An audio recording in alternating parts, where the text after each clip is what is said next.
మన ప్రభు మన రక్షకుడైన యేసుక్రీస్తు వారి ప్రశస్త నామంలో ప్రతి ఒక్కరికి వందనములు, శుభములు, శాంతి సమాధానము కలుగునుగాక. ఆమేన్. 1 పేతురు 5వ అధ్యాయం 7వ వచనం, మీ చింత యావత్తు ఆయన మీద వేయుడి. ఆమేన్.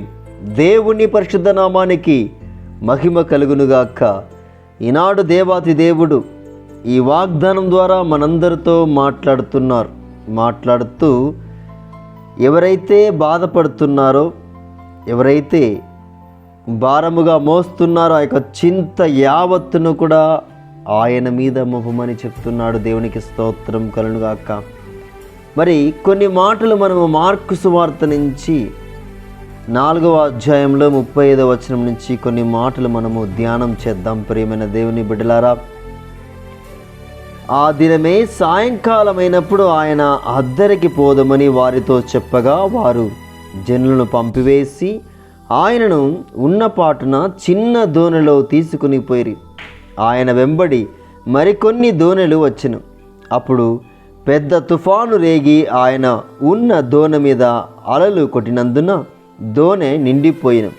ఆయన దోణె అమరమున తలగడ మీద తలవాల్చుకొని నిద్రించుచుండెను. వారాయనను లేపి, బోధకుడా, మేము నశించిపోవచ్చున్నాము, నీకు చింత లేదా అని ఆయనతో అనిది. అందుకు ఆయన లేచి గాలిని గద్దించి నిశ్శబ్దమై ఊరకుండుమని సముద్రముతో చెప్పగా గాలి అణిగి మిక్కిలి నిమ్మలమాయెను. ఆమేన్. అప్పుడు ఆయన, మీరెందుకు భయపడుచున్నారు, మీరింకను నమ్మిక లేకయున్నారా అని వారితో చెప్పెను. వారు మిక్కిలి భయపడి, ఈయన ఎవరో, గాలియు సముద్రమును ఈయనకు లోబడుచున్నవని ఒకనితో ఒకడు చెప్పుకొనిది. దేవునికి స్తోత్రము కలుగునుగాక. ఈనాడు దేవాది దేవుడు మనతో మాట్లాడుతున్నాడు. మీరెందుకు భయపడుచున్నారు, ఎందుకు నమ్మకము లేకుండా ఉన్నారని దేవుని యొక్క వాక్యం సెలవిస్తుంది. మరి ఆనాడు శిష్యులందరూ కూడా ఆ యొక్క ఈదురు గాలులకు, ఆ సముద్రపు అలలకు భయపడిపోతున్నారు. ప్రభువారి దగ్గరికి వచ్చి, నీకు చింత లేదా అని ఎదురు సమాధానం ఒకటి ప్రభువారికి వేశారు. ఇక్కడ ఉన్నవారు దేవునికి స్తోత్రం కలుగుగాక. ప్రభువారు లేచి శిష్యులను గద్దించలేదు, తనతో ఉన్నవారిని గద్దించలేదు. ఏదైతే ప్రమాదకరముగా వస్తుందో, ఏదైతే వారిని మృంగివేయాలని చూస్తుందో, అక్కడ ప్రభువారు లేవగానే గాలిని గద్దించి నిశ్శబ్దమై ఊరకుండమని సముద్రముతో చెప్పాడు. దేవునికి స్తోత్రం కలుగుగాక. మరి ఏదైనా సమస్య వచ్చినప్పుడు ప్రభువారి సన్నిధికి మనం వెళ్ళినప్పుడు, ప్రార్థించినప్పుడు, అడిగినప్పుడు ఖచ్చితంగా ఆ సమస్యను చూసి ప్రభువారే గద్దిస్తారు. దేవునికి స్తోత్రం కలుగుగాక. తరువాత, నీవెందుకు భయపడుచున్నావు, నేను నీకు తోడే ఉన్నాను కదా అని మనతో మాట్లాడతాడు. దేవునికి స్తోత్రం కలుగుగాక. నమ్ముట నీ వలనైతే నమ్మువానికి సమస్తము సాధ్యమే అని పలికి ఉన్నాడు. మొదటగా మనకున్న సమస్యను గద్దించాడు, మన మీదికి వస్తున్న యొక్క బలహీనతను గద్దిస్తున్నాడు. తరువాత, మీరెందుకు భయపడుచున్నారు, నేను మీకు తోడై ఉన్నానని మాట్లాడుతున్నాడు. దేవునికి స్తోత్రం కలుగుగాక. ఈనాడు ఒక కుటుంబంలో ఒక బలహీనత ప్రవేశించి ఉంటే ఖచ్చితంగా మనము ఏక మనసు కలిగి ప్రార్థించినప్పుడు, దేవుని అడిగినప్పుడు ఖచ్చితంగా దేవుడు ఆ బలహీనతను గద్దిస్తాడు. ఊరకుండమని దేవుడే దానికి సమాధానం చెప్తాడు. మనమంతా కలిసికట్టుగా మొరపెట్టాలి, ప్రార్థించాలి. మన పక్షమున యుద్ధము చేస్తారని దేవుడు వాగ్దానం చేసి ఉన్నాడు.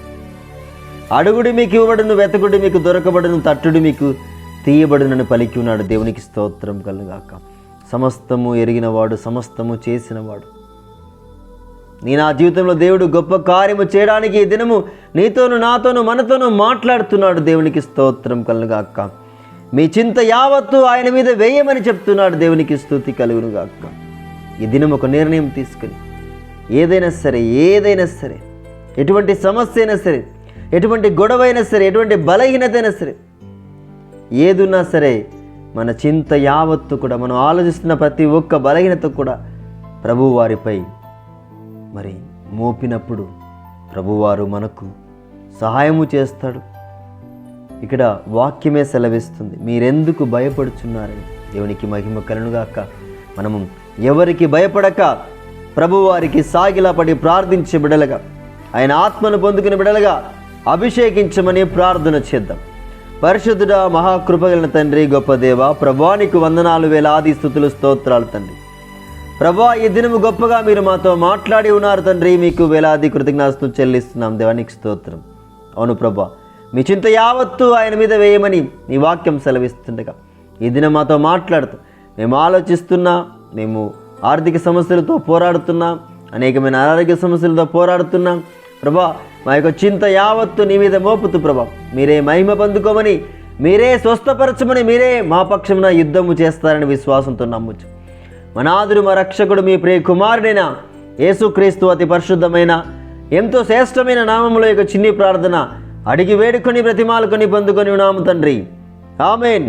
దేవుని పరిశుద్ధ నామానికి మహిమ కలుగునుగాక. దేవుని యొక్క మహాకృప ప్రతి ఒక్కరికి తోడే ఉండునుగాక. ఆమేన్. God bless you one and all.